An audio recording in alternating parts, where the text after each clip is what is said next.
The moment that still plays in my head on a loop didn't happen in some dark alley or during a huge family blowout behind closed doors.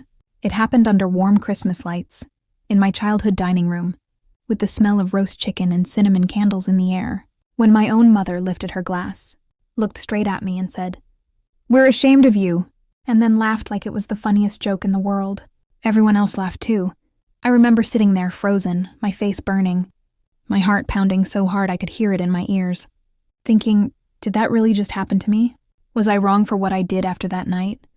Or would you have done the same thing if your own mother humiliated you like that in front of your entire family? It's hard to explain how deep that cut unless I go back to the beginning, because this didn't come out of nowhere. My family has always been the kind that looks perfect from the outside. You know the type. Nice house, holiday traditions, big dinners, smiling photos, everyone dressed well. From the outside, we looked like the definition of a good family. But inside, it was always different. I was the middle child, the quiet one, the one who tried to keep the peace. My older brother, Ryan, was the golden child. Straight A student, star athlete, the pride of the family. My younger sister, Lily, was the baby, the one everyone protected and spoiled. And then there was me. Not a failure, but not a star either. Just there, invisible unless I did something wrong. Growing up, I learned very early that love in my house felt conditional. If I performed well, if I did what was expected, if I fit the image my parents wanted, I was treated well. If I didn't, I felt it in the silence, the coldness, the passive-aggressive comments. My mother especially cared deeply about appearances. What people thought of our family mattered more to her than how we actually felt. I didn't fully understand that as a kid, but I felt it. I felt it when she compared me to Ryan. I felt it when she brushed off my feelings. I felt it when she'd say things like, "Don't embarrass us," instead of, "Be yourself."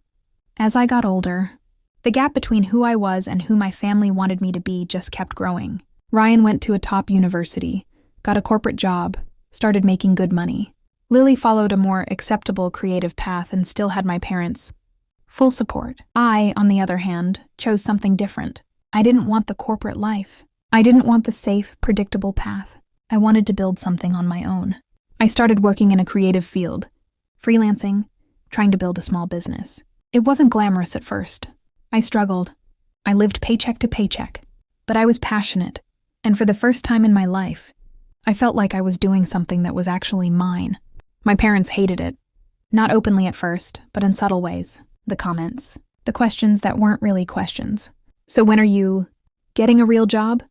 Are you sure this is sustainable? Don't you want stability like your brother?" It was always framed as concern, but it felt like judgment. Every family gathering turned into an interrogation about my life choices. I started dreading holidays because I knew what was coming. Still, I kept trying to make it work with them. I kept trying to prove that I wasn't a failure. That my life had value even if it didn't look like Ryan's. That I was happy, even if I wasn't rich yet. And slowly things actually started to improve for me. My work picked up. I got better clients. I started making more money. Not insane money, but enough to be comfortable. Enough to feel proud of myself. Enough to feel like maybe now they'll see I wasn't crazy for choosing this path. So when Christmas came around that year, I was actually hopeful. I thought, maybe this year will be different. Maybe this year they'll treat me like an adult who made a choice, not a disappointment who ruined their image. I bought gifts. I dressed nicely. I walked into my childhood home with that stupid, fragile hope that maybe this time I'd feel like I belonged. The house was decorated beautifully, as always. Lights, tree, music playing, everything picture perfect. My aunts and uncles were there. My cousins, everyone. It was one of those big family Christmas dinners, the kind where the table is too full and people are sitting on extra chairs. Everyone was laughing, talking, drinking. On the surface, it was warm and happy. I sat down, tried to relax, tried to just enjoy the moment. Dinner went on. Conversations overlapped. My mom was in her element, hosting, smiling, playing the perfect mother and wife. People were talking about work, about relationships, about life. And of course, the topic turned to me. Someone asked how my business was doing. I answered honestly. Said things were going well. That I was getting more clients.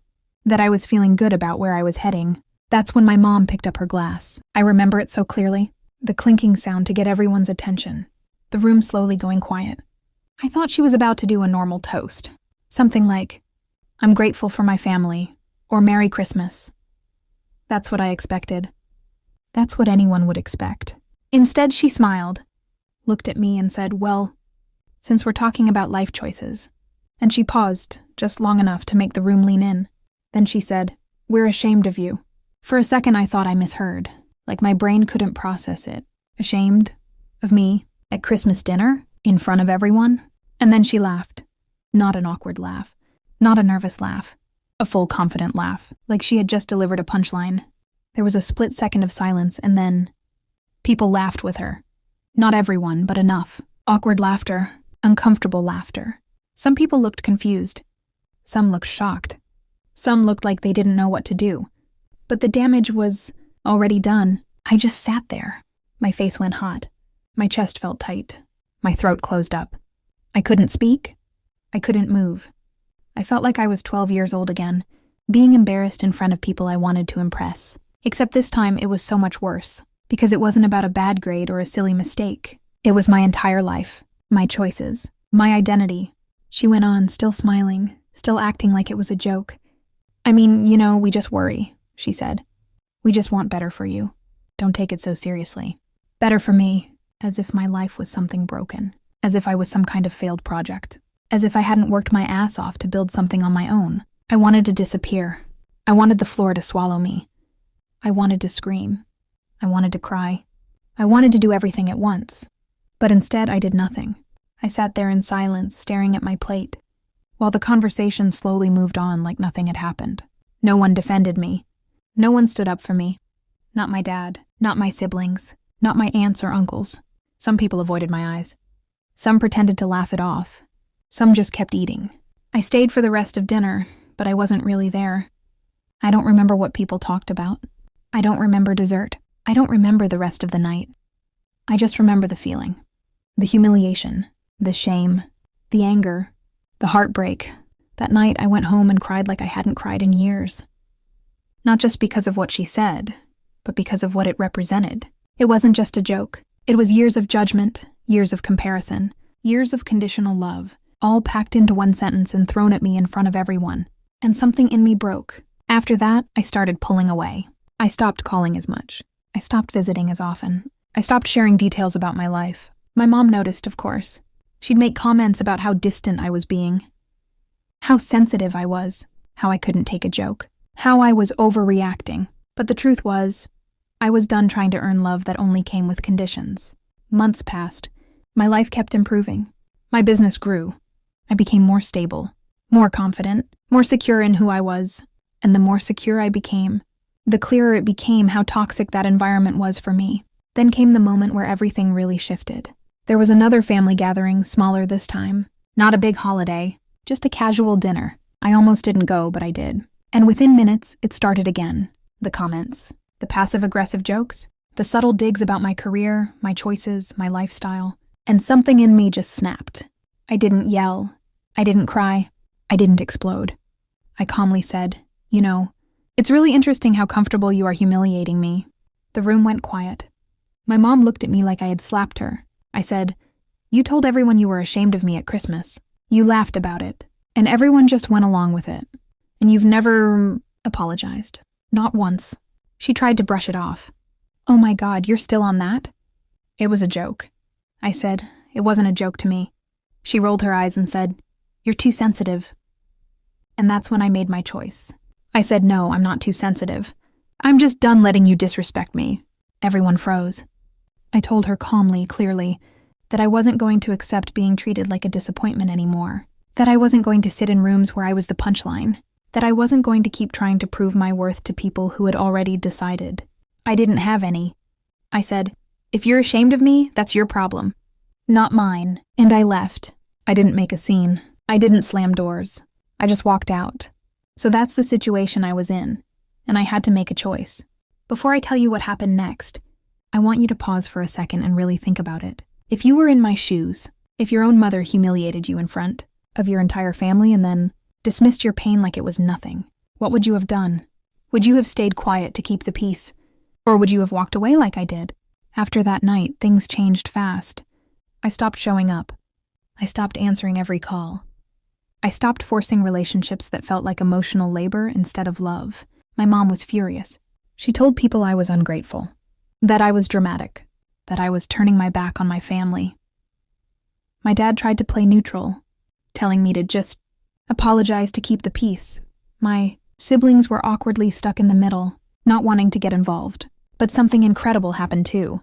I felt lighter. For the first time in my life, I wasn't carrying the constant weight of trying to be enough for people who had already decided I wasn't. Months passed, then more.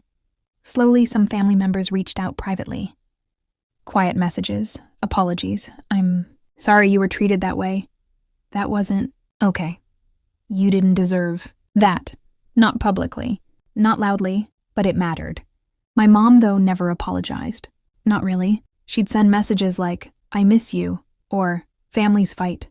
But never, I'm sorry for humiliating you. Never, I hurt you, never accountability. And I realized something important. I didn't actually need her apology to move on. I needed my self-respect more. Now, my life is calmer, healthier, quieter.